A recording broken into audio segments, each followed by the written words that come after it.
हम पर अल्लाह का अजाब आ गया है। हमें अल्लाह ने इंसान से बंदर बना दिया। अब सवाल ये था कि अल्लाह ने इस कौम को बंदर क्यों बना दिया था।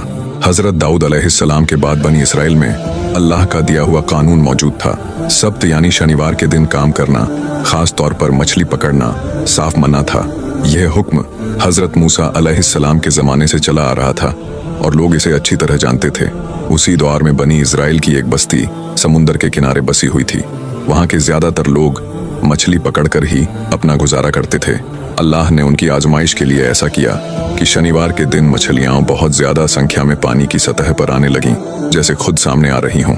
लेकिन बाकी दिनों में वही मछलियां मुश्किल से दिखाई देती थीं। धीरे धीरे उस बस्ती के लोग 3 हिस्सों में बंट गए। एक वो लोग थे जो अल्लाह के हुक्म को तोड़ने लगे।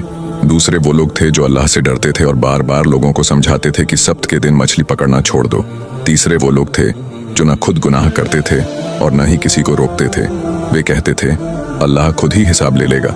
अब सवाल यह था कि जो लोग हुक्म तोड़ रहे थे वे करते कैसे थे। अल्लाह ने साफ हुक्म दिया था कि शनिवार के दिन मछली पकड़ना मना है, लेकिन इन लोगों में खुलकर नाफरमानी करने की हिम्मत नहीं थी। उन्होंने चालाकी का रास्ता अपनाया।